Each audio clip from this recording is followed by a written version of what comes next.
नमस्कार बच्चों, कैसे आप सब। आज मैं आपके लेके आया हूं आपके साइंस का चैप्टर 1 के मोस्ट इंपॉर्टेंट एमसीक्यू। ये सभी एमसीक्यू क्वेश्चन सीबीएसई के प्रीवियस ईयर के क्वेश्चन पेपर और उनके जो सैंपल पेपर रिलीज होते हैं हर साल, उन पर बेस्ड है, उसमें से लिया गया है। इस चैप्टर में हमने टोटल 50 एमसीक्यू को इंक्लूड किया है, जो ना केवल आपको एग्जाम की प्रिपरेशन करा देगा, बल्कि आप पूरे चैप्टर को भी इसमें कवर कर लोगे। एक तरह से आपका पूरा चैप्टर रिवाइज हो जाएगा। तो चलिए स्टार्ट करते हैं chapter 1, chemical reactions and equation, most important MCQ. चलिए बच्चों, यहां से स्टार्ट करते हैं क्वेश्चन नंबर फर्स्ट से। पहले क्वेश्चन को बहुत डीपली समझना है, उसके बाद ही आपको आंसर टिक करना है। फर्स्ट क्वेश्चन पढ़िए। Which of the following is term as oxidising agent. हम ऑक्सीडाइजिंग एजेंट किसे बोलते हैं? What the meaning of oxidising agent? तो फर्स्ट ऑप्शन है आपके पास है विच गिव्स ऑक्सीजन, जो ऑक्सीजन गिव करता है, ऑक्सीजन देता है। विच रिमूव ऑक्सीजन, जो ऑक्सीजन को रिमूव करता है। विच गिव हाइड्रोजन, जो हाइड्रोजन को गिव करता है, या ऑल दी अबव। तो आपसे पूछा जा रहा है कि इनमें से कौन ऑक्सीडाइजिंग एजेंट है। तो अगर आपने डेफिनेशन पढ़ रखी होगी तो आपको पता होगा ऑक्सीडाइजिंग एजेंट होते हैं बेटा जो ऑक्सीजन को गिव करते हैं। विच गिव ऑक्सीजन, जो अपना ऑक्सीजन किसी दूसरे के साथ शेयर करते हैं, उन्हें बोलते हैं ऑक्सीडाइजिंग एजेंट। तो इस क्वेश्चन के हिसाब से आपका फर्स्ट ऑप्शन जो होगा वो बिल्कुल सही होगा कि ऑक्सीडाइजिंग एजेंट वो होते हैं जो अपना ऑक्सीजन गिव करते हैं, शेयर करते हैं। नाउ क्वेश्चन नंबर 2 पर आते हैं। क्वेश्चन नंबर 2 पढ़िए। क्वेश्चन नंबर 2 आपसे कहता है कि which of the following term as reducing agent. आप रिड्यूसिंग एजेंट किसे बोलोगे? तो रिड्यूसिंग एजेंट की आपको डेफिनेशन पता होना चाहिए, तो आप इजिली इसका आंसर कर सकते हो। इसके लिए आपको फिर से 4 ऑप्शन दिया हुआ है। विच गिव ऑक्सीजन, जो ऑक्सीजन शेयर करता है। विच रिमूव ऑक्सीजन, जो ऑक्सीजन को रिमूव करता है। विच रिमूव हाइड्रोजन, जो हाइड्रोजन को रिमूव करता है, या फिर ऑल दी अबव। तो आपको बताना है कि रिड्यूसिंग एजेंट कौन होता है। तो अगर आपने डेफिनेशन पढ़ रखी होगी तो आप डायरेक्ट आंसर दे सकते हो, रिड्यूसिंग एजेंट वो होते हैं जो ऑक्सीजन को रिमूव करते हैं। विच रिमूव ऑक्सीजन, जो ऑक्सीजन को रिमूव कर देते हैं, उन्हें हम बोलते हैं रिड्यूसिंग एजेंट। तो ऑप्शन नंबर 2 जो होगा वो इसका करेक्ट आंसर होगा। नाउ क्वेश्चन नंबर 3 पे आते हैं। पढ़िए क्वेश्चन नंबर 3 आपसे क्या कहता है? विच ऑफ द फॉलोइंग, इनमें से कौन सा does denote chemical reaction take place. आप कब कहोगे कि केमिकल रिएक्शन हुआ है? वैसे केमिकल रिएक्शन होने के लिए 4 कंडीशन आपके एनसीईआरटी बुक में भी दे रखा है। अगर आपने पढ़ा होगा कि फॉर्मेशन ऑफ न्यू प्रोडक्ट होता है, इवोल्यूशन ऑफ गैस होता है, change in state, change in colour, ये आपने पढ़ा होगा। तो आपसे पूछा जा रहा है कि विच ऑफ द फॉलोइंग, इनमें से कौन सा ऐसा सही कारण है जब हम बता सकते हैं कि केमिकल रिएक्शन टेक प्लेस, यानी केमिकल रिएक्शन हुआ है। तो फर्स्ट ऑप्शन है formation of new product. New product बनने से आप बोल सकते हो केमिकल रिएक्शन हुआ है, या फिर चेंज इन स्टेट से बोल सकते हो, या इवोल्यूशन ऑफ हीट से बोल सकते हो, या रिवर्सिबल रिएक्शन से। तो इनमें से सबसे बेस्ट ऑप्शन कौन सा है जिसपे हम बोल सकते हैं कि केमिकल रिएक्शन हुई है? वैसे तो देखिए चेंज इन स्टेट से भी पता लग जाता है कि केमिकल रिएक्शन हुआ है, इवोल्यूशन ऑफ हीट से भी पता लगता है। लेकिन बच्चों जो बेस्ट ऑप्शन है, हमें बेस्ट आंसर बताना होता है। तो केमिकल रिएक्शन हम तभी मानते हैं कि केमिकल रिएक्शन हुआ है जब उसमें न्यू प्रोडक्ट की फॉर्मेशन होती है। तो केमिकल रिएक्शन कब मानेंगे? जब नया प्रोडक्ट, कुछ न्यू प्रोडक्ट की फॉर्मेशन हुई हो। और ये चीज आपने डेफिनेशन में भी पढ़ी होगी, जब आपने केमिकल रिएक्शन की डेफिनेशन पढ़ी होगी तो उसमें भी हम बोलते हैं कि उसमें कुछ नया प्रोडक्ट बनना चाहिए। तो इस क्वेश्चन के हिसाब से फॉर्मेशन ऑफ न्यू प्रोडक्ट जो होगा वो बेस्ट ऑप्शन है कि जब नया प्रोडक्ट बनेगा तभी हम बोल सकते हैं कि केमिकल रिएक्शन हुई है। नाउ अगले क्वेश्चन की ओर आते हैं। क्वेश्चन नंबर 4 है। क्वेश्चन नंबर 4 आपसे कहता है which of the following reaction, इनमें से कौन सा रिएक्शन ऐसा है is also term as thermal decomposition reaction. इनमें से आप किसको थर्मल डीकम्पोजिशन रिएक्शन बोल सकते हो? कॉम्बिनेशन रिएक्शन को, डिकम्पोजिशन रिएक्शन को, डिस्प्लेसमेंट रिएक्शन को या फिर डबल डिस्प्लेसमेंट रिएक्शन को। इन चारों में से हम किसको थर्मल डिकम्पोजिशन रिएक्शन बोलते हैं? तो थर्मल डिकम्पोजिशन रिएक्शन आपको पता होगा कि ये डिकम्पोजिशन रिएक्शन का ये पार्ट होता है, तो इसलिए सेकेंड ऑप्शन पे हम टिक करेंगे कि डिकम्पोजिशन रिएक्शन के 3 पार्ट्स होते हैं, thermal decomposition, electrolytic decomposition, photolytic decomposition. तो आपसे पूछा जा रहा है कि इनमें से ये जो 4 ऑप्शन है, इनमें से हम किसे थर्मल डिकम्पोजिशन रिएक्शन के अंदर रख सकते हैं? तो थर्मल डिकम्पोजिशन रिएक्शन पार्ट होता है डिकम्पोजिशन रिएक्शन का, इसलिए सेकेंड ऑप्शन पे हम टिक करेंगे। नाउ क्वेश्चन नंबर 5 पे आ जाते हैं। क्वेश्चन नंबर 5 पढ़िए, क्या कहता है आपसे?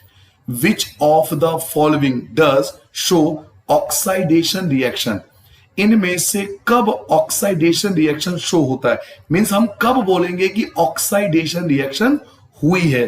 तो अगर बच्चों आपने ऑक्साइडेशन रिएक्शन की डेफिनेशन पर रखा होगा तो आप डायरेक्ट आंसर बता सकते हो, सारे ऑप्शन पढ़ने की आपको नीड ही नहीं होगी। फिलहाल मैं यहां पर आपको 4 ऑप्शन बताता हूं।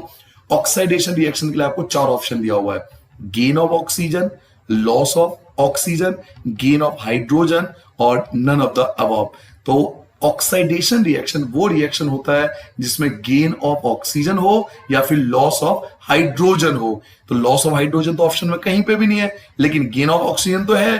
तो फर्स्ट ऑप्शन पे हम टिक करेंगे कि गेन ऑफ ऑक्सीजन जो होता है वो ऑक्साइडेशन रिएक्शन की डेफिनेशन में भी आती है।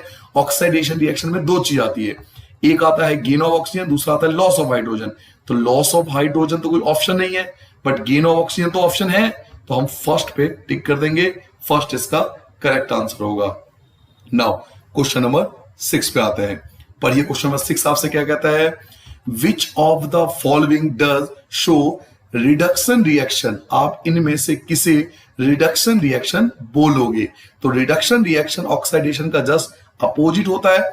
4 ऑप्शन आपके पास है, gain of oxygen, loss of oxygen, loss of hydrogen और नन ऑफ द अबव। तो आपको याद होगा बच्चों, रिडक्शन रिएक्शन इसके भी 2 पार्ट्स होते हैं, 2 पार्ट्स में इसको बताया जाता है। पहला आपको बताया जाता है लॉस ऑफ ऑक्सीजन, याद कीजिए लॉस ऑफ ऑक्सीजन, ऑक्सीजन का लॉस होना चाहिए। तो देखिए ये मिल गया आपको ऑप्शन लॉस ऑफ ऑक्सीजन। दूसरा होता है गेन ऑफ हाइड्रोजन। तो गेन ऑफ हाइड्रोजन आपको कहीं ऑप्शन में ही नहीं दिखाई देगा, क्योंकि इनमें से हमें कोई एक ही ऑप्शन टिक करना होता है। तो या तो ऑक्सीजन लॉस होगा या हाइड्रोजन गेन होगा। तो देखिए ऑप्शन मिल गया लॉस ऑफ ऑक्सीजन, तो हम ऑप्शन नंबर 2 पे टिक करेंगे कि रिडक्शन रिएक्शन का मतलब होता है लॉस ऑफ ऑक्सीजन। क्लियर हो गया? नाउ अब आते हैं क्वेश्चन नंबर 7 पर। तो पढ़ते हैं क्वेश्चन नंबर 7 आपसे क्या कहता है? Which of the reaction is used in black and white photography? इनमें से हम किस रिएक्शन का इस्तेमाल करते हैं ब्लैक एंड व्हाइट फोटोग्राफी में? तो अगर बच्चों आपने ब्लैक एंड व्हाइट फोटोग्राफी का कॉन्सेप्ट पर रखा होगा तो सिल्वर क्लोराइड और सिल्वर ब्रोमाइड का आपने रिएक्शन याद किया होगा ब्लैक एंड व्हाइट फोटोग्राफी में। तो आपसे पूछा जा रहा है कि ब्लैक एंड व्हाइट फोटोग्राफी के लिए हम कौन से रिएक्शन का इस्तेमाल करते हैं? कॉम्बिनेशन रिएक्शन का, डिकम्पोजिशन रिएक्शन का, डिस्प्लेसमेंट रिएक्शन का या फिर ऑक्साइडेशन रिएक्शन का? तो इसका करेक्ट आंसर जो होगा वो होगा डिकम्पोजिशन रिएक्शन। जी हाँ, हम लोग ब्लैक एंड व्हाइट फोटोग्राफी में डिकम्पोजिशन रिएक्शन का इस्तेमाल करते हैं। सिल्वर क्लोराइड और सिल्वर ब्रोमाइड का रिएक्शन आपके बुक में भी दिया हुआ है। तो याद रखना है ब्लैक एंड व्हाइट फोटोग्राफी में हम डिकम्पोजिशन रिएक्शन का इस्तेमाल करते हैं। तो ऑप्शन नंबर 2 जो होगा वो करेक्ट आंसर होगा। नाउ क्वेश्चन नंबर नेक्स्ट पे आते हैं। क्वेश्चन नंबर 8 आ चुका है आपका। क्वेश्चन नंबर 8 पढ़िए, आपसे क्या कहता है? In which of the following heat is evolve? किसमें हीट इवॉल्व होता है? In which of the following heat is evolve? इनमें से किस रिएक्शन में हीट इवॉल्व्ड होता है? फर्स्ट ऑप्शन है कॉम्बिनेशन रिएक्शन, सेकेंड ऑप्शन है डिकम्पोजिशन रिएक्शन, डिस्प्लेसमेंट रिएक्शन या फिर डबल डिस्प्लेसमेंट रिएक्शन। वैसे तो बच्चों हीट जो इवॉल्व होता है वो होता है एक्सोथर्मिक रिएक्शन में।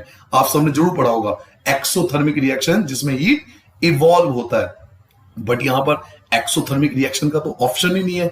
तो घबराना नहीं है, सिर्फ कॉन्सेप्ट का कमाल है। आपको चीजें बिल्कुल डेप्थ में पता होना चाहिए। अगर एक्सोथर्मिक रिएक्शन नहीं दिया हुआ है तो घबराना नहीं है।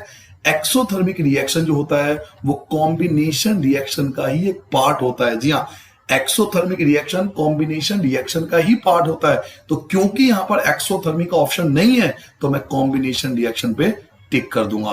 तो हीट इज इवॉल्व वैसे तो एक्सोथर्मिक रिएक्शन होता है। अब एक्सोथर्मिक रिएक्शन मुझे ऑप्शन में नहीं मिला हुआ है तो मैं कॉम्बिनेशन रिएक्शन पे टिक करूंगा, क्योंकि एक्सोथर्मिक रिएक्शन कॉम्बिनेशन रिएक्शन का ये पार्ट होता है। क्लियर हो गया बेटा? नाउ आपको बहुत सारी नई चीजें आपको इस पूरे वीडियो में पता लगेगा, बहुत कुछ सीखने को मिलेगा। अगर आप 50 के 50 क्वेश्चन अटेंड कर लेते हो तो आप बिलीव मानिए पूरे चैप्टर के आपको कॉन्सेप्ट बहुत सारे क्लियर हो जाएंगे। क्वेश्चन नंबर 9 पे आता हूं। In which of the following heat is absorb, किसमें हीट एब्जॉर्ब होता है? फर्स्ट ऑप्शन कॉम्बिनेशन रिएक्शन में, सेकेंड डिकम्पोजिशन रिएक्शन में, थर्ड डिस्प्लेसमेंट रिएक्शन में, या फिर डबल डिस्प्लेसमेंट रिएक्शन में। हीट किसमें एब्जॉर्ब होता है? वैसे तो हीट एब्जॉर्ब होता है एंडोथर्मिक रिएक्शन, आई होप आप सबने जरूर पढ़ा होगा। एंडोथर्मिक रिएक्शन में हीट एब्जॉर्ब होता है, बट यहां पर एंडोथर्मिक रिएक्शन का तो कोई ऑप्शन ही नहीं है। तो घबराइए मत, एंडोथर्मिक रिएक्शन किसका पार्ट होता है हमें ये पता होना चाहिए। तो बच्चों endothermic reaction is the part of decomposition reaction. याद रखोगे, एंडोथर्मिक रिएक्शन जो पार्ट होता है वो डीकंपोजिशन रिएक्शन का ही पार्ट होता है। इसलिए अगर एंडोथर्मिक रिएक्शन नहीं भी दे रखा है तो हम डीकंपोजिशन रिएक्शन पे टिक कर देंगे। क्लियर हो गया? नाउ क्वेश्चन नंबर 10 पे आते हैं। पढ़िए क्वेश्चन नंबर 10 आपसे क्या कहता है। बड़ा सिंपल सा क्वेश्चन है। Which of the following is term as endothermic reaction. अब आपसे डायरेक्ट क्वेश्चन पूछा जा रहा है कि एंडोथर्मिक रिएक्शन क्या होता है, तो इसकी डेफिनेशन आपको क्लियर होना चाहिए। एंडोथर्मिक रिएक्शन होता है जिसमें हीट एब्जॉर्ब्ड होता है। तो पहला ऑप्शन है reaction in which heat is evolve, तो ये तो हो नहीं सकता, ये तो पॉसिबल नहीं है, हीट इवॉल्व नहीं होता। एंडोथर्मिक रिएक्शन में हीट एब्जॉर्ब होता है। सेकंड ऑप्शन है reaction in which heat is absorbed. मिल गया आपको ऑप्शन? जी हाँ, यही इसका करेक्ट आंसर होगा। बाकी आप ऑप्शन पढ़ो मत पढ़ो कोई फर्क नहीं पड़ता। जिस बच्चे को कॉन्सेप्ट क्लियर है वो डायरेक्ट इसका आंसर टिक कर सकता है। एंडोथर्मिक रिएक्शन वो रिएक्शन होते हैं जिसमें हीट एब्जॉर्ब होते हैं, तो हम ऑप्शन नंबर 2 पर आंसर टिक कर देंगे। ठीक है बेटा? नाउ अगले क्वेश्चन की ओर आते हैं। क्वेश्चन नंबर आपका 11 आ चुका है। पढ़िए क्वेश्चन नंबर 11 आपसे क्या कहता है। Which of the following is term as exothermic reaction. जी हाँ, बड़ा सिंपल सा क्वेश्चन पूछा गया है कि एक्सोथर्मिक रिएक्शन क्या होता है। तो एक्सोथर्मिक रिएक्शन होता है इसमें हीट एब्जॉर्ब्ड होते हैं, जिसमें सॉरी हीट इवॉल्व होता है। हीट एब्जॉर्ब एंडोथर्मिक होता है और एक्सोथर्मिक में हीट इवॉल्व होता है। तो फर्स्ट ऑप्शन है reaction in which heat is evolve. देखिए पहले में ही मिल गया आपको, एक्सोथर्मिक रिएक्शन वो रिएक्शन होता है जिसमें हीट इवॉल्व होता है, तो हम फर्स्ट पे टिक कर सकते हैं। बाकी सारे ऑप्शन पढ़ना चाहो तो आप पढ़ लो। जिसमें हीट एब्जॉर्ब्ड हो तो इसको तो हम एंडोथर्मिक रिएक्शन कहते हैं। जिसमें लॉस ऑफ ऑक्सीजन हो, गेन ऑफ हाइड्रोजन हो, तो कोई मतलब नहीं बनता इन चीजों का। आपको बस एक्सोथर्मिक का डेफिनेशन बहुत अच्छे से क्लियर होना चाहिए। तो एक्सोथर्मिक रिएक्शन वो रिएक्शन होता है जिसमें हीट जो होता है वो इवॉल्व होता है, तो इसलिए फर्स्ट ऑप्शन पे हम टिक कर देंगे। नाउ क्वेश्चन नंबर 12 पे आते हैं। पढ़िए क्वेश्चन नंबर 12 आपसे क्या कहता है। What is the name of reaction. उस रिएक्शन का क्या नाम होता है which decompose after supply of heat. Heat के कारण जो डिकम्पोज हो जाए। What is the name of reaction, उस रिएक्शन का नाम आपसे पूछा जा रहा है जो डिकम्पोज हो जाता है। कब? हीट के कारण। तो हीट के कारण जब रिएक्शन डिकम्पोज हो जाए तो उस रिएक्शन को क्या बोलते हैं? First option combination reaction, second option thermal decomposition, displacement reaction और रेडॉक्स रिएक्शन। तो आपको पता होगा बच्चों, जब हीट के कारण रिएक्शन डिकम्पोज हो जाता है तो उसको थर्मल डिकम्पोजिशन रिएक्शन कहते हैं। तो ऑप्शन नंबर 2 पे हम टिक करेंगे। आपको डेफिनेशन बहुत अच्छे से क्लियर होना चाहिए। थर्मल डिकम्पोजिशन रिएक्शन वो रिएक्शन होता है जब जो रिएक्टेंट होते हैं वो ब्रेक डाउन हो जाता है ड्यू टू हीट। तो हीट के कारण जब डिकम्पोज हो जाए तो उसे थर्मल डिकम्पोजिशन रिएक्शन कहते हैं। तो ऑप्शन नंबर 2 पे टिक करेंगे। नाउ अगले क्वेश्चन नंबर 13 पे आते हैं। पढ़िए क्वेश्चन नंबर 13 आपसे क्या कहता है। What is the name of reaction, उस रिएक्शन का नाम बताइए in which both oxidation and reduction take place. आपको उस रिएक्शन का नाम बताना है जिसमें ऑक्साइडेशन भी होता है और रिडक्शन भी होता है। तो हम सबको पता है ऐसा रिएक्शन जिसमें ऑक्सीडेशन भी हो और रिडक्शन भी हो, इसको रेडॉक्स रिएक्शन कहते हैं। जी हाँ, रेडॉक्स रिएक्शन में ऑक्सीडेशन भी आता है और रिडक्शन भी आता है। तो ऑप्शन देखिए, combination reaction, thermal decomposition reaction, displacement reaction, और मिल गया हमें आंसर रेडॉक्स रिएक्शन। तो रेडॉक्स रिएक्शन में दोनों आते हैं, ऑक्सीडेशन भी और रिडक्शन भी। तो क्वेश्चन नंबर 13 का जो आंसर होगा वो रेडॉक्स रिएक्शन होगा। अगला क्वेश्चन है, नेक्स्ट क्वेश्चन है क्वेश्चन नंबर 14। पढ़िए क्वेश्चन नंबर 14 आपसे क्या कहता है, what is the name of substance, उस सब्सटेंस का नाम बताइए। आपको उस सब्सटेंस का नाम बताना है which does get decomposed over iron, जो आयरन पर डिकम्पोजिट हो जाता है, इकट्ठा हो जाता है। आपको उस सब्सटेंस का नाम बताना है जो आयरन पर डिकम्पोज हो जाता है because of moisture present in air. Moisture के कारण या वाटर के कारण आयरन पे जो सब्सटेंस डिकम्पोज हो जाता है उसका क्या नाम है। तो पहला ऑप्शन है सल्फाइड, सेकंड ऑप्शन है रस्ट, थर्ड ऑप्शन है कार्बोनेट एंड फोर्थ ऑप्शन है ऑक्सीजन। तो rust is the best option, क्योंकि हम सबको पता है रस्टिंग ऑफ आयरन, लोहे पर जंग लगना। तो जब आयरन के ऊपर मॉइस्चर के कारण या वाटर के कारण सब्सटेंस डिकम्पोज हो जाता है तो उसको हम बोलते हैं रस्ट, और ये हमने बहुत ज्यादा पढ़ा है, रस्टिंग ऑफ आयरन। तो rust is the best option, option 2 पे टिक करेंगे। क्वेश्चन नंबर 15 पे आते हैं। पढ़िए क्वेश्चन नंबर 15 आपसे क्या कहता है, ये बहुत बार एग्जाम में आ भी चुका है। वाई मैग्नीशियम रिवन, जो मैग्नीशियम रिवन होता है इज क्लीन, उसको क्लीन करना पड़ता है। तो मैग्नीशियम रिवन को क्लीन क्यों करते हैं बिफोर बर्निंग, उसको जलाने से पहले। Why magnesium ribbon is clean, magnesium ribbon को क्लीन क्यों करना पड़ता है बिफोर बर्निंग। मैग्नीशियम रिवन को जलाने से पहले हमें उसको क्लीन करना पड़ता है, क्यों। पहला ऑप्शन है टू रिमूव डस्ट, डस्ट को हटाने के लिए। सेकंड ऑप्शन है to remove magnesium oxide, magnesium oxide को रिमूव करने के लिए। To remove ribbon oxide, ribbon oxide को रिमूव करने के लिए, या फिर ऑल द अबव। तो आपको पता होगा मैग्नीशियम पर मैग्नीशियम ऑक्साइड की लेयर होती है। जी हां, मैग्नीशियम के ऊपर बच्चों मैग्नीशियम ऑक्साइड की लेयर होती है, कोटिंग होती है, परत होती है, इसको हटाना पड़ता है। तो आपसे पूछा जा रहा है कि मैग्नीशियम रिवन को क्लीन क्यों करते हैं जलाने से पहले, तो to remove magnesium oxide. Magnesium oxide को जब तक आप नहीं रिमूव करोगे ये बर्न नहीं होगा। तो to remove magnesium oxide is the best option, कि मैग्नीशियम रिवन को जलाने से पहले हमें मैग्नीशियम ऑक्साइड को पहले रिमूव करना पड़ेगा। अब आते हैं क्वेश्चन नंबर 16 पे। पढ़िए क्वेश्चन नंबर 16 आपसे क्या कहता है, on the basis of evolution और एब्जॉर्प्शन ऑफ हीट। एक तो हीट एब्जॉर्ब होती है और एक हीट इवॉल्व होती है। On the basis of evolution और एब्जॉर्प्शन ऑफ हीट, अगर आपसे पूछा जा रहा है भाई एक रिएक्शन तो होता है जिसमें जो रिएक्शन जिसमें हीट एब्जॉर्ब होती है, कुछ रिएक्शन होता है जिसमें हीट इवॉल्व होती है। तो chemical reaction can be divided in how many type. तो हीट के बेसिस पर केमिकल रिएक्शन को कितने पार्ट्स में डिवाइड किया गया है, तो 2 पार्ट्स में डिवाइड किया गया है। एक को बोलते हैं एक्सोथर्मिक रिएक्शन, एक को बोलते हैं एंडोथर्मिक रिएक्शन। देखिए पहले आपको क्वेश्चन का मतलब क्लियर होना चाहिए, क्योंकि अगर क्वेश्चन को समझ लोगे तो आंसर करना बड़ा आसान है। On the basis of evolution और एब्जॉर्प्शन ऑफ हीट, कुछ रिएक्शन होते हैं इसमें हीट एब्जॉर्ब होती है, कुछ रिएक्शन होते हैं इसमें हीट इवॉल्व होती है। एक को एक्सोथर्मिक रिएक्शन कहते हैं, एक को एंडोथर्मिक रिएक्शन कहते हैं। तो हीट के बेसिस पर केमिकल रिएक्शन को कितने पार्ट्स में डिवाइड किया गया है, कितने टाइप्स की होती है, तो ये 2 टाइप की होती है। एक को बोलते हैं हम एक्सोथर्मिक, एक को बोलते हैं एंडोथर्मिक। तो 2 इज द बेस्ट ऑप्शन, तो 1 पे हम टिक कर देंगे। नाउ अगले क्वेश्चन की बात करें, क्वेश्चन नंबर 17 पे आ चुके हैं हम। क्वेश्चन नंबर 17 पढ़िए, which of the following gas is produced when carbon is burned in air। जब हम कार्बन को, जी हां, जब हम कार्बन को ऑक्सीजन के साथ, एयर का मतलब यहां पर ऑक्सीजन है, जब कार्बन को ऑक्सीजन के साथ रिएक्ट करते हैं तो कौन सा गैस प्रोड्यूस होता है। Which of the following gas is produce, कौन सा गैस प्रोड्यूस होगा when carbon is burned in air, जब कार्बन को एयर यानी ऑक्सीजन के साथ रिएक्ट किया जाएगा। तो C+O2 CO2 बनता है। तो कार्बन डाइऑक्साइड बेस्ट ऑप्शन होगा।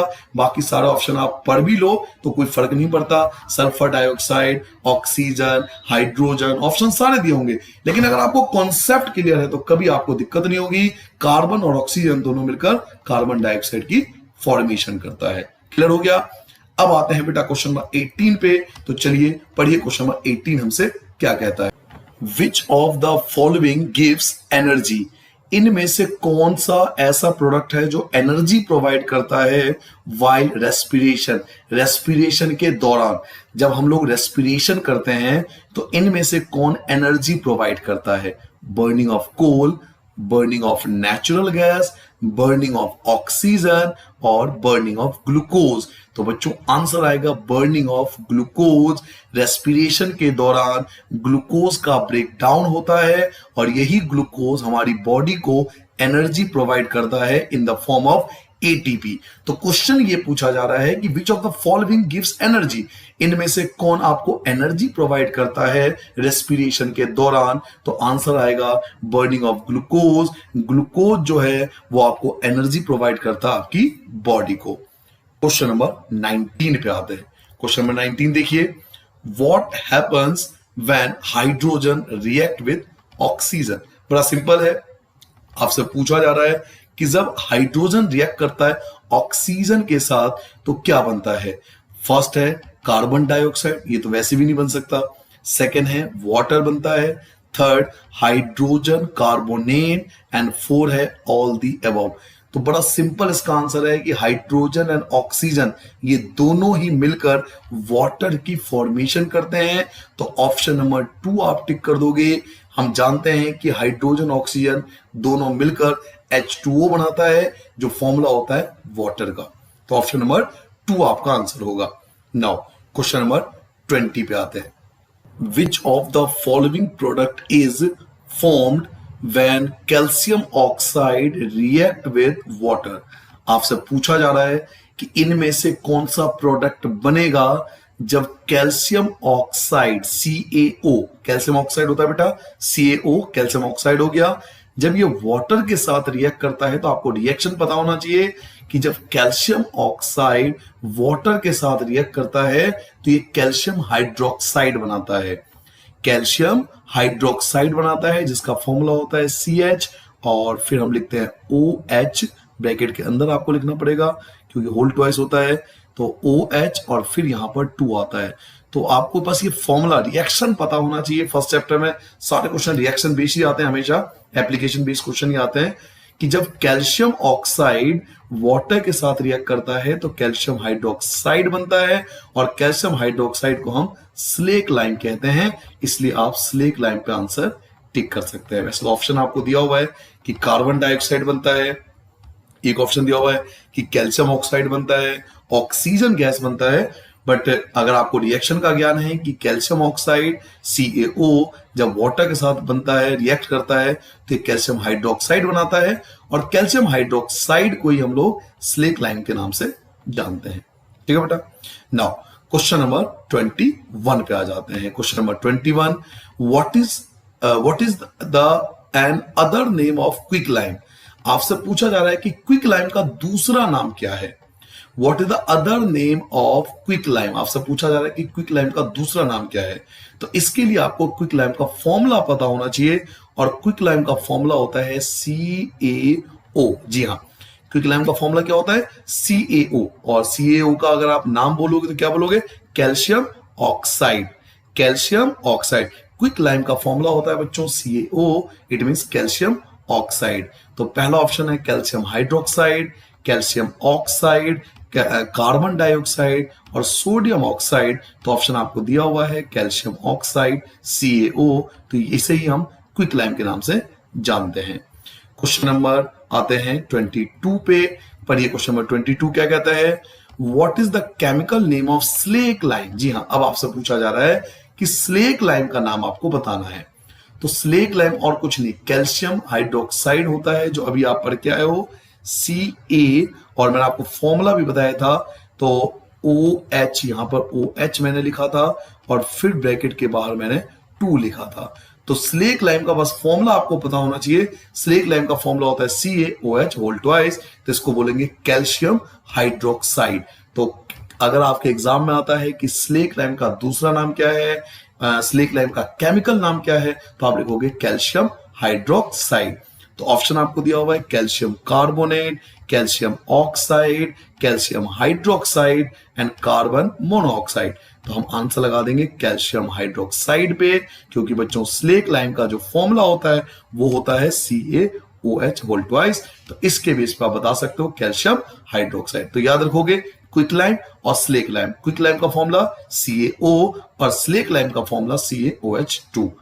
क्लियर हो गया। नाउ अब आते हैं क्वेश्चन नंबर 23 पे। पढ़िए क्वेश्चन नंबर 23 आपसे क्या कहता है। हीटिंग ऑफ फेरियस सल्फेट, इसके ऊपर आपके बुक में एक्टिविटी भी दे रखी है। ये एक्टिविटी बेस्ड क्वेश्चन आते हैं आजकल, केस स्टडी बेस्ड क्वेश्चन आते हैं, वो इसी टाइप के आते हैं। हीटिंग ऑफ फेरियस सल्फेट, अगर हम फेरस सल्फेट को हीट करेंगे तो gives which of the following product. तो आपको पता होना चाहिए कि फेरस सल्फेट को जब हीट किया जाता है तो 3 चीज की फॉर्मेशन होती है। First ferrous oxide, ferric oxide, second sulphur dioxide, third sulphur trioxide. जी हाँ, इन तीनों ही चीज की फॉर्मेशन होती है जब फेरस सल्फेट को हीट करते हैं। अगर आपके पास बुक हो तो इसके लिए आपकी बुक में आप स्पेशल एक एक्टिविटी दे रखा है जिसमें फेरस सल्फेट को हीट किया गया है। तो फेरस सल्फेट को हीट करने पर 3 प्रोडक्ट बनते हैं, फेरिक ऑक्साइड, सल्फर डाइऑक्साइड और सल्फर ट्राइऑक्साइड। ये तीनों ही बनते हैं जब फेरस सल्फेट को हीट किया जाता है। इसलिए आंसर जो होगा वो ऑल द अबव होगा, क्योंकि ये तीनों ही ठीक है। नेक्स्ट क्वेश्चन आपका आ जाएगा 24। तो पढ़िए क्वेश्चन नंबर 24 क्या कहता है। In which of the following category will you put the reaction of heating of ferrous sulphate. अभी मैंने आपको फेरस सल्फेट के बारे में बताया था कि जब फेरस सल्फेट को हीट करते हैं तो 3 चीजें बनती है, जो पिछला प्रीवियस क्वेश्चन था। तो फेरस सल्फेट को जब हीट किया जाता है ना, तो कौन सा रिएक्शन है। ऑप्शन है डिकम्पोजिशन रिएक्शन, सेकेंड ऑप्शन है कॉम्बिनेशन रिएक्शन, थर्ड ऑप्शन है displacement reaction and fourth option है ऑल दी अबव। तो आप इसके लिए जो बेस्ट आंसर आप चुनोगे कि जब फेरस सल्फेट को हीट किया जाता है बच्चों तो डिकम्पोजिशन रिएक्शन होता है। क्योंकि अभी आपने देखा प्रीवियस क्वेश्चन में आपने देखा था कि फेरस सल्फेट को हीट करने पर 3 चीजें बनी थी। तो रिएक्टेंट तो सिंगल था लेकिन प्रोडक्ट 3 थे। तो जब सिंगल रिएक्टेंट हो और एक से ज्यादा प्रोडक्ट हो तो उसे डिकम्पोजिशन रिएक्शन ही बोलते हैं। तो यही आपसे पूछा जा रहा है कि जब फेरस सल्फेट को हीट करते हैं तो कौन सा रिएक्शन होगा। तो डिकम्पोजिशन रिएक्शन होगा, क्योंकि फेरस सल्फेट को हीट करने पर 3 प्रोडक्ट बनते हैं, जो हमने प्रीवियस क्वेश्चन में भी देखा था। तो डिकम्पोजिशन पे आप टिक कर देना। नाउ क्वेश्चन नंबर आते हैं 25 पे। विच of the following product is formed after heating of limestone. Limestone को अगर हीट कर दिया जाए तो कौन कौन से प्रोडक्ट बनेंगे।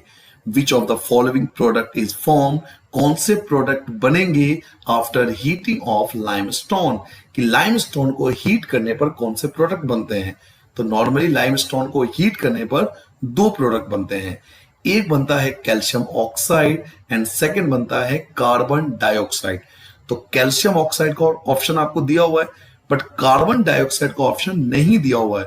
तो इन चारों में जो बेस्ट ऑप्शन होगा वो होगा कैल्शियम ऑक्साइड। याद रखोगे लाइमस्टोन को हीट करने पर 2 प्रोडक्ट बनते हैं, एक बनता है कैल्शियम ऑक्साइड और सेकंड बनता है कार्बन डाइऑक्साइड। तो कार्बन डाइऑक्साइड का तो ऑप्शन है ही नहीं यहां पर, तो इसलिए हम फर्स्ट ऑप्शन कैल्शियम ऑक्साइड पे टिक कर देंगे। ठीक है बेटा। नाउ क्वेश्चन नंबर 26 पढ़िए। What happens when silver chloride, अगर AgCl जो सिल्वर क्लोराइड होता है पुट अंडर सनलाइट, अगर उसको सनलाइट में रखते हैं तो क्या होता है। What happens when silver chloride is put under sunlight, अगर सिल्वर क्लोराइड को सनलाइट में रखोगे तो क्या होगा। तो ये रिएक्शन आपके बुक में भी दिया हुआ है, आप चेक करोगे, ब्लैक एंड व्हाइट फोटोग्राफी का एक टॉपिक होगा, उसमें ये रिएक्शन दिया हुआ है एक्टिविटी के नीचे। तो बच्चों जब सिल्वर क्लोराइड को हम सनलाइट में रखते हैं तो इसके लिए आपको रिएक्शन पता होना चाहिए। तो रिएक्शन अगर पता है तो पहले मैं 4 ऑप्शन बताता हूं फिर आंसर बताऊंगा। सिल्वर मेटल और क्लोरीन गैस बनता है, सिल्वर मेटल और हाइड्रोजन गैस बनता है, ओनली सिल्वर मेटल केवल सिल्वर बनता है, या केवल हाइड्रोजन गैस बनता है। तो अगर आपको रिएक्शन पता हो कि सिल्वर क्लोराइड को जब सनलाइट में रखा जाता है तो 2 चीज की फॉर्मेशन होती है, एक सिल्वर मेटल और सेकेंड क्लोरीन गैस। जी हाँ, जब AgCl को सनलाइट में रखते हैं तो Ag मीन सिल्वर अलग हो जाता है और Cl क्लोरीन अलग हो जाता है। तो सिल्वर क्लोराइड को सनलाइट में रखने पर सिल्वर मेटल भी बनता है और क्लोरीन गैस भी बनता है, इसलिए हम फर्स्ट ऑप्शन पे टिक कर देंगे। केवल आपको चैप्टर का नॉलेज होना चाहिए, रिएक्शन पता होना चाहिए, क्योंकि क्वेश्चन एप्लीकेशन बेस्ड आते हैं, केस स्टडी बेस्ड आता है, कंपिटेंसी बेस्ड आता है, तो इसके लिए आपको रिएक्शन बहुत अच्छे से आना चाहिए। आप देख सकते हो मोस्टली क्वेश्चन जो है वो रिएक्शन बेस्ड ही है। नेक्स्ट क्वेश्चन 27 है, which of the following is formed when lead nitrate is put under thermal decomposition। जब लेड नाइट्रेट को थर्मल डिकम्पोजिशन में रखा जाता है तो क्या बनता है। Which of the following is formed, इनमें से क्या बनता है when lead nitrate is put under thermal decomposition. जब लेड नाइट्रेट को थर्मल डिकम्पोजिशन से तोड़ा जाता है तो क्या बनता है। फर्स्ट ऑप्शन लेड ऑक्साइड बनता है, नाइट्रोजन डाइऑक्साइड बनता है, ऑक्सीजन गैस बनता है, या फिर ऑल द अबव। तो आपको रिएक्शन पता होना चाहिए कि जब लेड नाइट्रेट को हम थर्मल डिकम्पोजिशन से ब्रेक डाउन करते हैं तो इन तीनों ही चीजों की फॉर्मेशन होती है। लेड ऑक्साइड की भी फॉर्मेशन होती है, नाइट्रोजन डाइऑक्साइड की भी फॉर्मेशन होती है और ऑक्सीजन गैस की फॉर्मेशन भी होती है। तो इसलिए हमारा जो आंसर होगा वो ऑल द अबव होगा, क्योंकि जब लेड नाइट्रेट को बच्चों थर्मल डिकम्पोजिशन से ब्रेक डाउन किया जाता है तो 3 प्रोडक्ट की फॉर्मेशन होती है। लेड ऑक्साइड भी बनता है, इसके अलावा नाइट्रोजन डाइऑक्साइड भी बनता है और ऑक्सीजन गैस भी बनता है। ये तीनों ही फॉर्म होते हैं, इसलिए हम ऑल द अबव ऑप्शन पे टिक करेंगे। क्लियर है, सिर्फ आपको रिएक्शन का ज्ञान होना चाहिए, रिएक्शन पता है तो आपको कभी भी फर्स्ट चैप्टर में दिक्कत नहीं होगा। नेक्स्ट क्वेश्चन है, what happens when carbon dioxide is passed in lime water. जब लाइम वाटर में कार्बन डाइऑक्साइड को पास किया जाता है तो क्या होता है। तो आपको रिएक्शन पता होना चाहिए कि जब लाइम वाटर, याद कीजिए कुछ क्वेश्चन में पहले मैंने आपको लाइम वाटर के बारे में बताया भी था, इसका फॉर्मूला भी आपको बताया था। तो जब लाइम वाटर कार्बन डाइऑक्साइड के साथ रिएक्ट करता है तो ये मिल्की हो जाता है। मिल्की क्यों हो जाता है, तो ड्यू टू कैल्शियम कार्बोनेट। तो पढ़िए ऑप्शन, इट टर्न्स मिल्की। जी हाँ, बिल्कुल मिल्की हो जाता है। क्यों होता है, because of formation of calcium carbonate. तो यही आपका रिक्वायर्ड आंसर है कि ये मिल्की हो जाता है फॉर्मेशन ऑफ कैल्शियम कार्बोनेट के कारण। हालांकि सेकंड ऑप्शन भी पढ़ सकते हो, ये मिल्की हो जाता है because of formation of water, और वाटर कलरलेस होता है, मिल्की नहीं होता, इसलिए सेकंड पे हम टिक नहीं करेंगे। इट टर्न्स रेड, रेड कभी भी नहीं होगा। इट टर्न्स रेड, रेड कभी भी नहीं होगा। तो अगर हम लाइम वाटर में कार्बन डाइऑक्साइड को पास करते हैं तो इसका कलर मिल्की हो जाता है, हिंदी में दूधिया बोलते हैं, दूध जैसा कलर हो जाता है। क्यों हो जाता है, due to calcium carbonate. So first option is the correct answer. Now question number 29, what happens when silver bromide, ये भी आपको ब्लैक एंड व्हाइट फोटोग्राफी के टॉपिक के अंदर आपको दिया हुआ है। What happens when silver bromide is exposed to sunlight. जब सिल्वर ब्रोमाइड को सनलाइट में रखा जाता है तो क्या होता है। हाइड्रोजन गैस की फॉर्मेशन होती है, ब्रोमीन गैस की फॉर्मेशन होती है, क्लोरीन गैस की फॉर्मेशन होती है, या फिर आयोडीन गैस की फॉर्मेशन होती है। तो नाम ही है सिल्वर ब्रोमाइड, तो कहीं ना कहीं इसका संबंध ब्रोमीन से जरूर होगा। नाम क्या है, सिल्वर ब्रोमाइड। तो जब सिल्वर ब्रोमाइड को सनलाइट के साथ एक्सपोज किया जाता है तो सिल्वर अलग हो जाता है और ब्रोमीन गैस अलग हो जाती है, इसलिए ब्रोमीन गैस की फॉर्मेशन हम सेकंड पे टिक कर देंगे। इसके लिए आपको रिएक्शन बहुत अच्छे से, जितने भी फर्स्ट चैप्टर के रिएक्शन है ना, उनको आप एक पेज पे लिख लीजिए। सभी रिएक्शन का आप एक्टिविटी पढ़िए कि किस रिएक्शन को कराने से क्या बनता है। अगर आप ये पढ़ लोगे तो बिलीव मानिए आप हर क्वेश्चन का आंसर दे सकते हैं फर्स्ट चैप्टर में, क्योंकि आजकल डायरेक्ट क्वेश्चन नहीं आते, एप्लीकेशन बेस्ड क्वेश्चन आते हैं जो एक्टिविटी में से ही पूछी जाती है। तो सिल्वर ब्रोमाइड को जब हम सनलाइट में एक्सपोज करते हैं तो सिल्वर अलग हो जाता है, ब्रोमीन गैस अलग हो जाता है, इसलिए सेकेंड ऑप्शन सही होगा।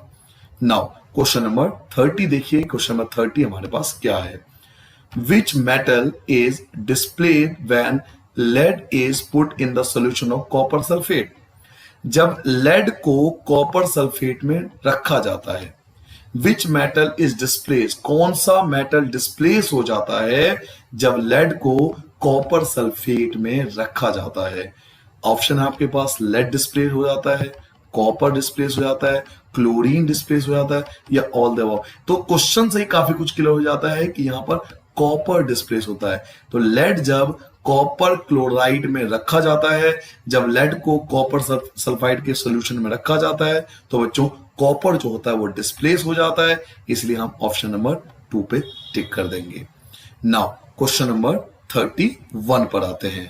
विच of the following is formed when lead metal react with the solution of copper sulphate. देखिए, एक आपके पास लेड है और एक आपके पास कॉपर सल्फेट है, तो आपको केवल लेड और कॉपर सल्फेट का रिएक्शन पता होना चाहिए, और ये बुक के बाहर नहीं है, ये सारे रिएक्शन आपके बुक में ही है कि जब लेड कॉपर सल्फेट के साथ रिएक्ट करता है तो क्या बनता है। ऑप्शन, कोई रिएक्शन नहीं होता, कॉपर क्लोरीन बनता है, लेड क्लोराइड बनता है, या कॉपर लेड क्लोराइड बनता है। तो बच्चों जब लेड कॉपर क्लोराइड के साथ रिएक्ट करता है, तो अगर आपको रिएक्शन पता हो तो इसका आंसर होगा लेड क्लोराइड बनता है। याद रखोगे, जब लेड कॉपर क्लोराइड के साथ रिएक्ट करता है तो लेड जो है वो क्लोराइड के साथ आ जाता है एंड कॉपर डिस्प्लेस हो जाता है, तो लेड क्लोराइड है रिक्वायर्ड आंसर। तो हम ऑप्शन नंबर 3 पर टिक करेंगे, क्योंकि कॉपर जो है वो डिस्प्लेस अलग हो जाता है। अगले क्वेश्चन पे आ जाएं। अब आते हैं क्वेश्चन नंबर 32 पे। पढ़िए question number 32। Which metal is displace, कौन सा मेटल डिस्प्लेस होगा when zinc metal is put in the solution of copper sulphate. अगर हम जिंक को रिएक्ट करेंगे कॉपर सल्फेट के साथ तो कौन डिस्प्लेस होगा। तो बड़ा सिंपल सा आंसर है, जब जिंक कॉपर सल्फेट के साथ रिएक्ट करेगा तो कॉपर डिस्प्लेस होगा, क्योंकि ये लीस्ट इससे कम रिएक्टिव होता है। तो जिंक जब कॉपर सल्फेट के साथ रिएक्ट करेगा तो यहां पर कॉपर डिस्प्लेस हो जाएगा, जिंक सल्फेट के साथ चला जाएगा और कॉपर अलग हो जाएगा, कॉपर डिस्प्लेस हो जाएगा। इसलिए हम कॉपर पहले ऑप्शन पे टिक कर देंगे। ऑप्शन जिंक भी दे रखा है, सल्फेट भी दे रखा है, all the above, but copper displace होगा क्योंकि कॉपर कम रिएक्टिव होता है जिंक के मुकाबले। अगले क्वेश्चन पे आ जाए। अब आते हैं क्वेश्चन नंबर 33 पे। सारे क्वेश्चन ऐसे आएंगे आपके एग्जाम में, केवल एप्लीकेशन बेस्ड क्वेश्चन आएंगे, रिएक्शन बेस्ड, इसलिए रिएक्शन को बहुत अच्छे से पढ़ना है। नेक्स्ट क्वेश्चन है, what happens when sodium sulphate. एक तो आपको मिल गया सोडियम सल्फेट, आप लिख भी सकते हो एक पेज पे, सोडियम सल्फेट मिल गया। Solution is mix with the solution of barium chloride. देखिए, दो चीज आपके पास है, आप चाहो अपने आंसर को आसान करने के लिए तो आप इसे एक पेज पे लिख भी सकते हो कि जब सोडियम सल्फेट बेरियम क्लोराइड के साथ मिलता है तो किसकी फॉर्मेशन होती है। ऑप्शन ए बेरियम सल्फेट की, ऑप्शन बी सोडियम सल्फेट की, option C third sulphur dioxide gas की, या फिर फोर्थ नो रिएक्शन, कोई रिएक्शन नहीं होता। तो याद रखना, जब सोडियम सल्फेट बेरियम क्लोराइड के साथ रिएक्ट करता है तो बेरियम सल्फेट बनता है, क्योंकि हमेशा सोडियम तो जाएगा क्लोराइड के साथ। देखिए, अगर आप रिएक्शन को लिख लोगे ना एक पेज पे तो बहुत आसानी से समझ में आ जाएगा। सोडियम जाएगा क्लोराइड के साथ, ये अलग हो गया, और सल्फेट जाएगा बेरियम के साथ, तो क्या बनेगा बेरियम सल्फेट। क्या बनेगा बेरियम सल्फेट। सोडियम क्लोराइड तो अलग हो गया, NaCl अलग हो जाएगा और बेरियम सल्फेट बचेगा। तो फर्स्ट ऑप्शन पे हम टिक कर देंगे। ये सभी रिएक्शन बच्चों आपके बुक में ही दिए हुए हैं, अगर आप इन्हें पेज पे लिख लोगे, सोडियम सल्फेट को, बेरियम क्लोराइड को, आप रिएक्शन ढूंढोगे आपको इजीली आपके बुक में मिल जाएगा। सोडियम जाएगा क्लोराइड के साथ और बेरियम जाएगा सल्फेट के साथ, तो ऑप्शन ए जो है बेरियम सल्फेट, इस पे हमें टिक करना पड़ेगा। अगले क्वेश्चन की ओर आ जाते हैं। क्वेश्चन नंबर हम आ गए 34 पे। What happens when copper metal. अब देखिए आपके पास एक कॉपर है, ठीक है, इस मेटल को हमने डिप किया किसमें, जिंक सल्फेट में। कॉपर को जिंक सल्फेट में डिप करने पे क्या होगा, कॉपर सल्फेट बनेगा, ऑक्सीजन गैस बनेगा, जिंक मेटल बनेगा, या फिर नो रिएक्शन होगा। तो आंसर आएगा बच्चों नो रिएक्शन। क्यों, क्योंकि कॉपर जो होता है वो कम रिएक्टिव होता है जिंक के मुकाबले, इसलिए रिएक्शन होगा ही नहीं। और इसके बारे में मैंने अभी आपको 2 क्वेश्चन पहले भी बताया था, कॉपर जिंक के मुकाबले कम रिएक्टिव होता है, इसलिए यहां पर कोई रिएक्शन नहीं होगा। जब कॉपर को जिंक सल्फेट में डाला जाएगा तो उसका कोई रिएक्शन नहीं होगा, क्योंकि कॉपर जो होता है वो कम रिएक्टिव होता है एज कंपेयर टू जिंक। तो हम नो रिएक्शन पर टिक करेंगे। समझ में आ गया बेटा, कॉपर कम रिएक्टिव होता है इसलिए जिंक के साथ रिएक्ट नहीं करेगा, जिंक सल्फेट के साथ रिएक्ट नहीं करेगा। अगले क्वेश्चन पे आ जाते हैं, क्वेश्चन नंबर 35 पे आ चुके हैं। क्वेश्चन नंबर 35 देखिए क्या कहता है, What happens when zinc metal. अब आपके पास जिंक है, ठीक है, बिल्कुल आराम से आप चाहो तो पेपर पेन ले लो और एक जगह लिखते चले जाओ जिंक, क्योंकि पेपर में मोस्टली रिएक्शन कम लिखे हुए आते हैं, ये सब ऐसे ही आता है एग्जाम के अंदर। आपके पास एक जिंक है, उसको आपने डिप किया किसमें, अब कॉपर सल्फेट में आपने डिप करा। अब यहां पर रिएक्शन होगा क्योंकि जिंक ज्यादा रिएक्टिव है और कॉपर सल्फेट कम रिएक्टिव है। तो जब हम जिंक मेटल को डिप करेंगे किसमें, कॉपर सल्फेट में, तो क्या होगा, तो जिंक चला जाएगा सल्फेट के साथ और कॉपर आपका अलग हो जाएगा क्योंकि कम रिएक्टिव होता है। जिंक किसके साथ आएगा, जिंक जाएगा आपके सल्फेट के साथ, जिंक किसके साथ, सल्फेट के साथ, और कॉपर जो है वो आपका अलग हो जाएगा क्योंकि कॉपर कम रिएक्टिव होता है। तो ऑप्शन देखिए, जिंक सल्फेट बनेगा, जिंक ऑक्साइड बनेगा, जिंक सल्फाइड बनेगा, या कोई रिएक्शन नहीं होगा। तो आंसर आएगा जिंक सल्फेट बनेगा। क्लियर हो गया बेटा, जिंक किसके जाएगा, जिंक जाएगा सल्फेट के साथ और कॉपर जो है वो आपका अलग हो जाएगा क्योंकि कॉपर कम रिएक्टिव होता है, इसलिए हम जिंक सल्फेट पहले ऑप्शन पे आंसर टिक करेंगे। ठीक है बच्चों, केवल रिएक्शन आपको बहुत अच्छे से ज्ञान होना चाहिए। अगले क्वेश्चन पे आ जाते हैं। नेक्स्ट क्वेश्चन है, Why are articles made of iron, जो चीजें लोहे से बनी होती है, पेंटेड टू प्रिवेंट रस्ट, उनको पेंट किया जाता है जंग से बचाने के लिए, रस्ट से बचाने के लिए उन पर पेंट किया जाता है। ये तो हम सबने भी देखा है कि भाई लोहे की चीजों को पेंट करते हैं ताकि रस्ट ना लगे। तो पेंट क्यों करते हैं, पहला, paint makes article made of iron beautiful, paint करने से आयरन ब्यूटीफुल हो जाता है, नहीं, ये ऑब्जेक्ट नहीं है। पेंट जो है वो प्रिवेंट करता है आयरन आर्टिकल को to come in contact with moisture present in air, बिल्कुल सही बात है। पेंट जो है वो प्रिवेंट करता है लोहे से बने आर्टिकल को किसके कांटेक्ट में आने से रोकता है, तो मॉइस्चर के कांटेक्ट में, एयर एंड वाटर के कांटेक्ट में आने से रोकता है। तो हम सेकंड पे टिक कर देंगे। ठीक है बच्चों, क्वेश्चन समझ में आ गया कि जो लोहे से बनी हुई चीजें होती हैं उनको हम पेंट क्यों करते हैं। तो लोहे से बनी हुई चीजों को हम पेंट इसलिए करते हैं क्योंकि पेंट जो होता है वो प्रिवेंट करता है आपके आयरन मेटल को मॉइस्चर से और एयर से, एसिड से, इन सब से उनको प्रोटेक्शन प्रोवाइड करता है। अब आते हैं क्वेश्चन नंबर 37 पे। क्वेश्चन नंबर 37 पढ़ते हैं, which of the following is term as rancidity. आप किसे रेंसिडिटी बोल सकते हो, इसके लिए आपके 4 ऑप्शन है।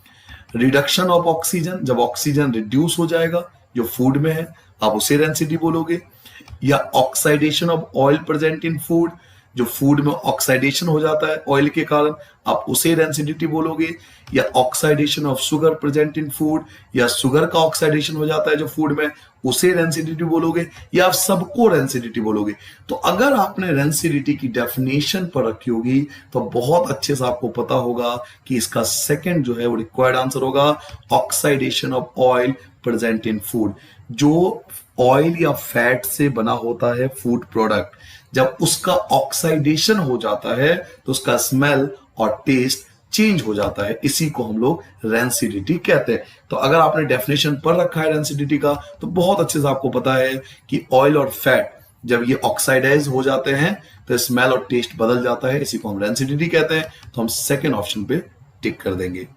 अगले क्वेश्चन पे आते हैं। अगला क्वेश्चन आपका 38 है। क्वेश्चन में 38, how rancidity can be prevented. आप रेंसिडिटी को कैसे रोक सकते हो, बाय एडिंग मोर ऑक्सीजन, या तो आप ज्यादा ऑक्सीजन ऐड कर दो फूड में, by adding N antioxidant the food, या एंटीऑक्सीडेंट मिला दो फूड में by keeping food item in open, या फूड आइटम को आप ओपन कर रखो, खुले में रखो, या ऑल दी अबव। इनमें से कौन सा ऑप्शन सही होगा? आपसे पूछा जा रहा है कि रैंसिडिटी से बचने के लिए how rancidity can be prevented, आप रैंसिडिटी से कैसे बच सकते हो? ज्यादा ऑक्सीजन मिलाने से, या बाय एडिंग एंटीऑक्सीडेंट होना चाहिए यहाँ पे, तो वैसे by adding antioxidant in the food, food में एंटीऑक्सीडेंट मिलाने से, या फूड आइटम को ओपन रखने से, या ऑल द अबव। तो अगर ये एंटीऑक्सीडेंट है, क्योंकि ऑप्शन मुझे जो मिला पेपर में उसमें स्पेलिंग यही था, ये गलत नहीं लिखा हुआ, बिल्कुल सही लिखा हुआ है। अगर ये एंटीऑक्सीडेंट है और क्वेश्चन में गलती है कोई और ये एंटीऑक्सीडेंट है, तो हम आंसर सेकंड पे टिक करेंगे, अगर ये एंटीऑक्सीडेंट है तो। बट अगर ये एंटीऑक्सीडेंट नहीं है, अगर एंटीऑक्सीडेंट नहीं है और यही शब्द लिखा हुआ है, तो फिर आप ए पे टिक करोगे बाय एडिंग मोर ऑक्सीजन। जी हाँ, ज्यादा ऑक्सीजन ऐड करने से भी रैंसिडिटी से बचाया जा सकता है। तो यहां पर डिपेंड करता है कि यहाँ पेपर में क्या लिखा होगा।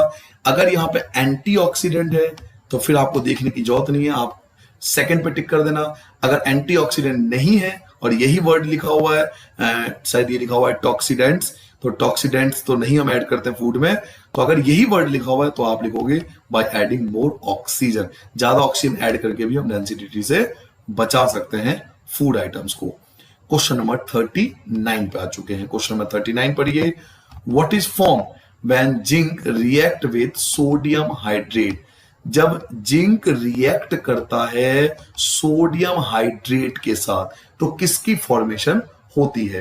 तो इसके लिए आपको कुछ नहीं करना, सिंपल आप क्या करोगे, एक जगह आप जिंक लिख लो पहले, ठीक है, पहले आप जिंक लिख लो और दूसरा आप लिख लो सोडियम हाइड्रेट। जब आप दोनों लिखोगे तो बहुत इजीली से आप इसका आंसर बता सकते हो, क्योंकि आपके बुक में दिया हुआ है जब जिंक सोडियम हाइड्रेट के साथ रिएक्ट करता है तो क्या बनता है। पहला ऑप्शन जिंक हाइड्रोक्साइड और सोडियम बनता है, sodium zincate and hydrogen gas बनता है, सोडियम जिंक ऑक्साइड और हाइड्रोजन गैस बनता है, या फिर सोडियम जिंकेट एंड वाटर बनता है। तो अगर आप अपने बुक में थोड़ा सा देखोगे एक्टिविटी तो आपको ये रिएक्शन मिलेगा। बच्चों याद रखना, जब जिंक सोडियम हाइड्रोक्साइड के साथ रिएक्ट करता है तो वो sodium zincate and hydrogen gas की फॉर्मेशन करता है। तो ऑप्शन नंबर 2 जो होगा वो इसका करेक्ट आंसर होगा। इसके लिए आपको थोड़ा सा एक्टिविटी और जो रिएक्शन आपके बुक में दिया उसे डेप्थ स्टडी आपको करनी पड़ेगी, क्योंकि मैं आपको बता चुका हूं आजकल डैक क्वेश्चन नहीं आते, एप्लीकेशन बेस्ड क्वेश्चन आते हैं, केस स्टडी बेस्ड क्वेश्चन आते हैं, कॉम्पिटेंसी बेस्ड क्वेश्चन आते हैं। उसमें इसी टाइप से क्वेश्चन पूछेंगे, आपको रिएक्शन नहीं देंगे, आपसे बोलेंगे जब जिंक सोडियम हाइड्रोक्साइड के साथ रिएक्ट करता है तो क्या बनेगा। तो आप एक जगह लिख लेना, एक जगह जिंक लिख लो, एक जगह सोडियम हाइड्रोक्साइड लिख लो, उसके बाद रिएक्ट करके देखो तो आपको ये मिल जाएगा सेकंड ऑप्शन सोडियम जिंकेट और हाइड्रोजन गैस। तो हम ऑप्शन नंबर सेकंड पे टिक कर देंगे। नाउ अब आते हैं क्वेश्चन नंबर 40 पे। क्वेश्चन नंबर 40 पे आ चुके हैं, पढ़िए question number 40। When copper oxide, जब कॉपर ऑक्साइड को डिल्यूट किया जाता है हाइड्रोक्लोरिक एसिड में, पहला क्या है हमारे पास कॉपर ऑक्साइड, सेकंड क्या है HCl हाइड्रोक्लोरिक एसिड, तो उसका कलर कौन सा चेंज हो जाता है, क्या कलर हो जाता है, ये आपसे पूछा जा रहा है। तो व्हाइट कलर हो जाता है, ब्लूइश ग्रीन कलर हो जाता है, ब्लू ब्लैक हो जाता है, या ब्लैक हो जाता है। तो आपके बुक में एक्टिविटी दिया हुआ है, उस एक्टिविटी को आप पढ़ना कि जब कॉपर ऑक्साइड HCl के साथ रिएक्ट करता है तो इसका कलर ब्लू ग्रीन हो जाता है। जी हाँ, इसका कलर ब्लू ग्रीन हो जाता है। तो हम सेकेंड ऑप्शन पे टिक कर देंगे ब्लूइश ग्रीन, ये हमारा करेक्ट आंसर होगा। बुक में आपकी एक्टिविटी दिया हुआ है कॉपर ऑक्साइड और HCl के बीच जो रिएक्शन होता है उसमें जो कलर चेंज होता है वो होता है ब्लूइश ग्रीन, या आप सेकेंड ऑप्शन पे टिक कर देंगे। ये सब आपके एक्टिविटी दिया होगा बुक में से ही सब उठाया जाता है। नाउ अगले क्वेश्चन 41 पे आते हैं। Question number 41, when hydrogen chloride gas, एक आपके पास हाइड्रोजन क्लोराइड है, पहली चीज आपकी मिल गई हाइड्रोजन क्लोराइड, ठीक है। दूसरा is prepare on A humid day, जब हाइड्रोजन क्लोराइड को हम ह्यूमिड डे में प्रिपेयर करते हैं, the gas is usually pass through the guard tube, जो गैस होती है वो मोस्टली गार्ड सेल से पास हो जाती है, कंटेनिंग कैल्शियम क्लोराइड, और उस गार्ड ट्यूब में कैल्शियम क्लोराइड पाया जाता है। तो अब आपसे क्वेश्चन ये पूछा जा रहा है, the role of calcium chloride, कि गार्ड सेल में हम लोग कैल्शियम क्लोराइड क्यों रखते हैं, taken in the guard tube. Guard tube में, जो गार्ड ट्यूब मैंने अभी आपको बताया कि गार्ड ट्यूब में कैल्शियम क्लोराइड को क्यों रखा जाता है, यह आपसे क्वेश्चन पूछा जा रहा है। दोबारा क्वेश्चन समझ लो। जब हम हाइड्रोजन क्लोराइड गैस की फॉर्मेशन करते हैं, किसकी, हाइड्रोजन क्लोराइड गैस की फॉर्मेशन करते हैं, कब, ह्यूमिडिटी में, जब ह्यूमिडिटी ज्यादा होती है। तो जब हाइड्रोजन क्लोराइड गैस की फॉर्मेशन होती है ह्यूमिडिटी में, तो उस गैस को हमें पास कराना पड़ता है एक गार्ड ट्यूब से, और उस गार्ड ट्यूब में कैल्शियम क्लोराइड होता है। तो क्वेश्चन ये है कि आखिर ये गार्ड ट्यूब के अंदर कैल्शियम क्लोराइड का रोल क्या है, कैल्शियम क्लोराइड को गार्ड ट्यूब में क्यों रखा जाता है। पहला, ऑब्जॉर्व द इवॉल्व गैस, ये गैस को एब्जॉर्व कर लेता है। मोशन द गैस, गैस को मोशन कर देता है। एब्जॉर्ब मॉइस्चर, ये मॉइस्चर को एब्जॉर्ब कर लेता है गैस से। यही करेक्ट आंसर है बच्चों, गैस में जो मॉइस्चर होता है ये उसको एब्जॉर्ब कर लेता है। कौन, कैल्शियम क्लोराइड। मैं फिर से आपको बता दूं, बहुत अच्छा क्वेश्चन है, बहुत सारे एग्जाम में आपको NTSC एग्जाम जैसे एग्जाम में भी आपको इस टाइप के क्वेश्चन देखने को मिलते हैं। जो हाइड्रोजन क्लोराइड गैस होती है ना, जब हम उसे ह्यूमिडिटी डे में बनाते हैं तो हमें उसके लिए गार्ड ट्यूब की जरूरत पड़ती है, और उस गार्ड ट्यूब में हमें कैल्शियम क्लोराइड रखना पड़ता है। तो क्वेश्चन ये है कि गार्ड ट्यूब में हम कैल्शियम क्लोराइड क्यों रख रहे हैं, क्योंकि कैल्शियम क्लोराइड क्या करता है, मॉइस्चर को, जो नमी होती है ना गैस में जो नमी होती है उसको एब्जॉर्ब कर लेता है, absorb moisture from the gas. तो third is the correct answer. Now अब आते हैं आपके क्वेश्चन नंबर 42 पे। क्वेश्चन नंबर 42 पढ़िए, उसका आंसर आप खुद भी दे सकते हो, बहुत आसान क्वेश्चन है ये। हाउ मेनी वाटर मॉलिक्यूल, कितने वाटर मॉलिक्यूल होते हैं किसमें, हाइड्रेटेड कैल्शियम सल्फेट में। कैल्शियम सल्फेट, जो हाइड्रेटेड कैल्शियम सल्फेट होते हैं उसमें कितने वाटर मॉलिक्यूल पाए जाते हैं। तो बच्चों, जो हाइड्रेटेड कैल्शियम सल्फेट होते हैं, कैल्शियम सल्फेट यानी CaSO4, और जब ये हाइड्रेटेड होता है तो इसमें 2 मॉलिक्यूल ऑफ वाटर होता है, 2H2O, जिसको हम लोग जिप्सम भी कहते हैं। क्या कहते हैं, जिप्सम, जो आप चैप्टर 2 में भी इसका फॉर्मूला पढ़ोगे। तो हाइड्रेटेड कैल्शियम सल्फेट में वाटर के 2 मॉलिक्यूल पाए जाते हैं, तो हम 2 पर आंसर टिक कर देंगे। फिर से समझ लीजिए, हाउ मेनी वाटर मॉलिक्यूल, कितने वाटर मॉलिक्यूल होते हैं हाइड्रेटेड कैल्शियम सल्फेट में। तो जो कैल्शियम सल्फेट होता है उसका फॉर्मूला होता है CaSO4, और हाइड्रेटेड कैल्शियम सल्फेट होता है जब 2 वाटर मॉलिक्यूल हो, ये फॉर्मूला होता है जिप्सम का, CaSO4.2H2O। तो हाइड्रेटेड कैल्शियम सल्फेट में वाटर के 2 मॉलिक्यूल पाए जाते हैं, इसलिए हम 2 पर टिक कर देंगे। ठीक है बेटा, क्लियर हो गया। नाउ अब हम नेक्स्ट क्वेश्चन पे आते हैं, क्वेश्चन नंबर 43 पे। देखिए आपके स्क्रीन पर क्वेश्चन नंबर 43 आ चुका है। पढ़िए बच्चों, क्वेश्चन नंबर 43 हमसे क्या कहता है। Following is given a diagram, आपको एक डायग्राम गिवन है शोइंग एन एक्सपेरिमेंटल सेटअप, जो कि एक्सपेरिमेंटल सेटअप है, आपके बुक में भी दिया हुआ है, आप थोड़ा सर्च मारोगे आपको मिल जाएगा इजिली। तो आपसे पूछा जा रहा है कि ये जो डायग्राम है ये क्या शो कर रहा है, इस डायग्राम में क्या बताने की कोशिश की गई है, या इस एक्सपेरिमेंट में हम किस चीज का एक्सपेरिमेंट कर रहे हैं।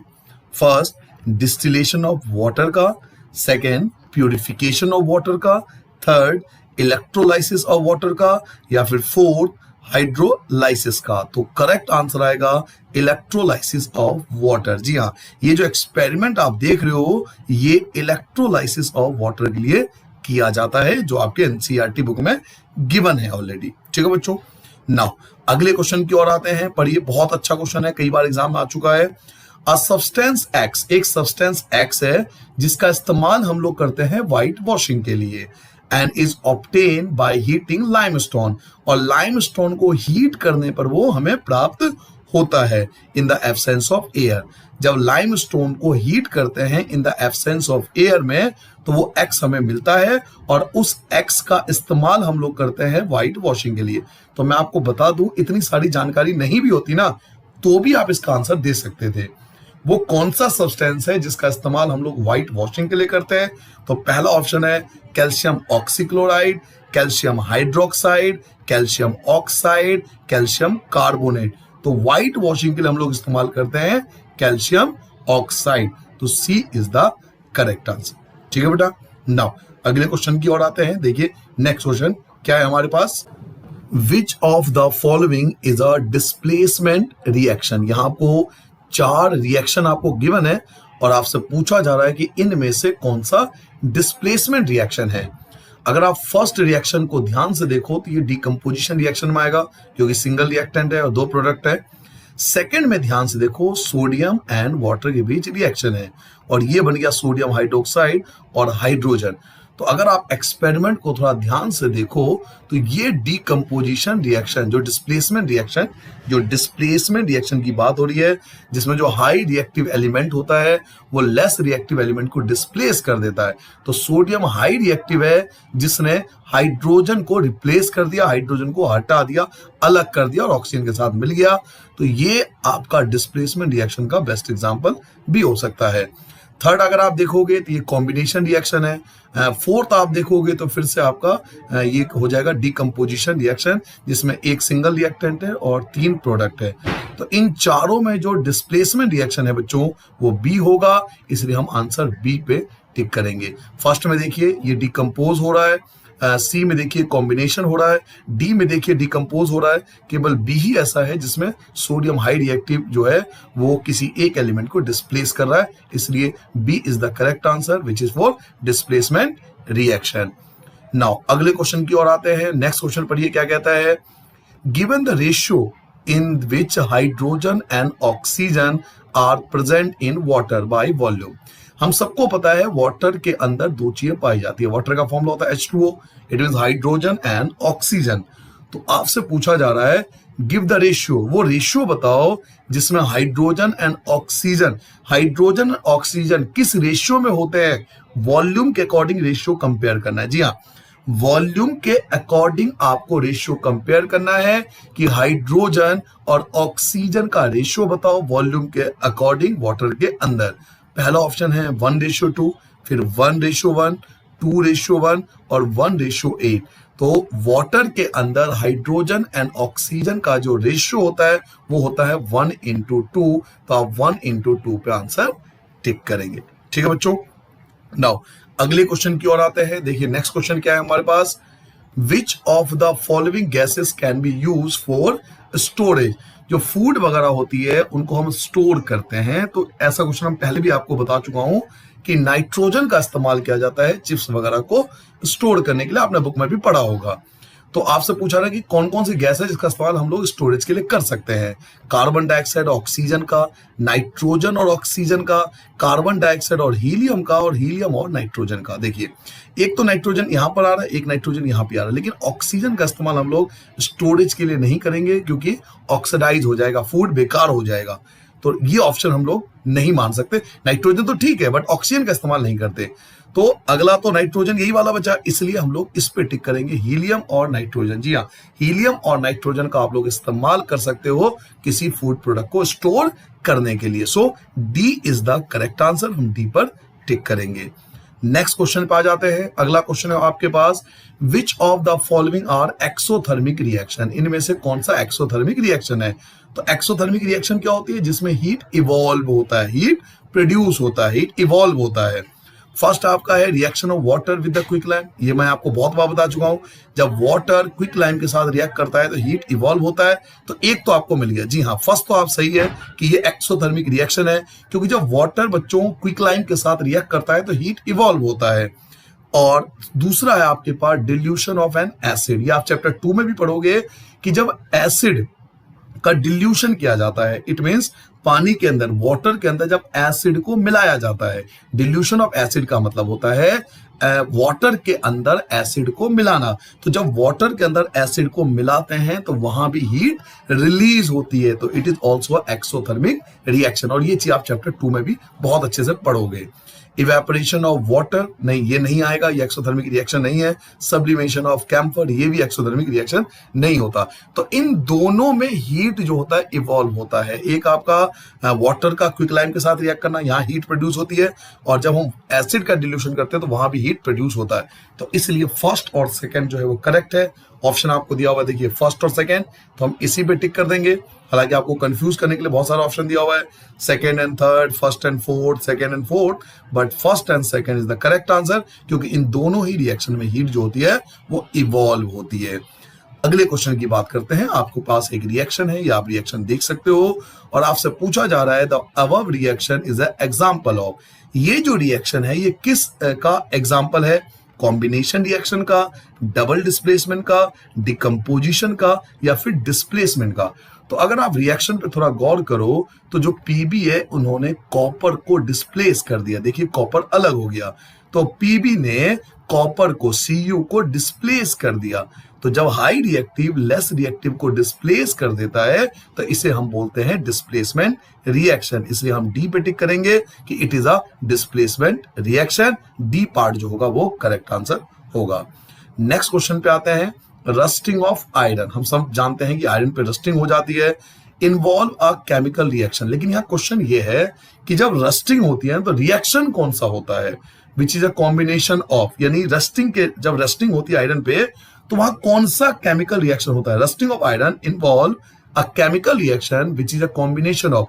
रस्टिंग के टाइम कौन कौन सा केमिकल रिएक्शन होता है? पहला रिडक्शन और कॉम्बिनेशन, सेकेंड ऑक्साइडेशन और combination, third reduction and displacement, fourth oxidation and displacement. तो मैं आपको एक चीज बताता हूं, रस्टिंग टॉपिक जो है वो हम पढ़ते हैं ऑक्साइडाइजिंग टॉपिक में। आपको अगर एनसीईआरटी बुक उठाओगे तो रस्टिंग के बारे में दिया हुआ ऑक्साइडेशन रिएक्शन के अंदर। तो रस्टिंग का संबंध होता है ऑक्साइडेशन से। तो एक तो ऑप्शन ये मिल गया ऑक्साइडेशन का, और एक ऑप्शन मिल गया आपको यहां पर ऑक्साइडेशन का। ठीक है, तो या तो बी आंसर होगा या फिर डी आंसर होगा। उसके बाद अब हमारे पास है एक कॉम्बिनेशन, रस्ट ऑक्साइडेशन तो आएगा ही आएगा क्योंकि रस्टिंग पार्ट ही होता है ऑक्साइडेशन का। तो या तो बी आंसर है या डी आंसर है। अब हम देखते हैं, एक है कॉम्बिनेशन और एक है डिस्प्लेसमेंट। कॉम्बिनेशन में क्या होता है? कोई चीज ऐड होती है। तो जी हाँ, रस्टिंग में क्या होता है? चीजें ऐड होती है ना, लेयर, जो आयरन है उसके ऊपर कोटिंग चढ़ जाती है, लेयर चढ़ जाती है। तो इसलिए ये दोनों ही करेक्ट है। डिस्प्लेसमेंट नहीं होता, वहां कॉम्बिनेशन होता है क्योंकि उसके ऊपर एक कोटिंग सी चढ़ जाती है। इसलिए हम बी आंसर को टिक करेंगे बच्चों। यहां पर ऑक्साइडेशन भी होता है एंड कॉम्बिनेशन भी होता है। देखिए रस्टिंग में ऑक्साइडेशन तो आएगा ही आएगा, तो ऑक्साइडेशन बी में भी और डी में भी है, तो कंफ्यूज हो गया अब हम। तो हम सेकंड पार्ट देख रहे हैं, कॉम्बिनेशन और डिस्प्लेसमेंट। तो रस्टिंग में कॉम्बिनेशन होता है क्योंकि उसमें रस्टिंग में जो ऑक्साइड होता है उसकी लेयर चढ़ जाती है, तो इसलिए हम कॉम्बिनेशन रिएक्शन को प्रेफर करेंगे। तो बी जो होगा वो हमारा करेक्ट आंसर होगा। ठीक है, तो यहां पर आपके कंप्लीट 50 क्वेश्चन जो मैंने कहा था फर्स्ट चैप्टर का वो कंप्लीट होता है। अब आप इन 50 क्वेश्चनों को अगर 2 से 3 बार वीडियो को देख लोगे तो मैं 100% आपको गारंटी देता हूं कि आप पेपर का कोई भी question MCQ based easily exam के अंदर कर लोगे। आई होप आपको वीडियो पसंद आया होगा। ये 50 क्वेश्चन बहुत काम के हैं, बहुत काम आएगा, बहुत यूजफुल है। आप अगर 10th में हो तो यूजफुल है ही, अगर आप में से कोई कंपटीशन एग्जाम की तैयारी कर रहे हैं तो भी ये बहुत ज्यादा यूजफुल है। तो आप सबके लिए ये मैं 50 क्वेश्चन लेके आया था इस चैप्टर का। मिलता हूं अगले चैप्टर में एसिड बेस एंड सॉल्ट, वहां भी मैं आपके लिए एमसीक्यू सीरीज के अंदर चैप्टर 2 लेके आऊं। तो वेट कीजिए अगले चैप्टर का। तब तक अपना ध्यान रखिए, मेहनत से पढ़िए, और कोई चीज अगर आपको समझ में नहीं आए तो कमेंट करके पूछ लेना। ठीक है बेटा, सबको मेरा नमस्कार।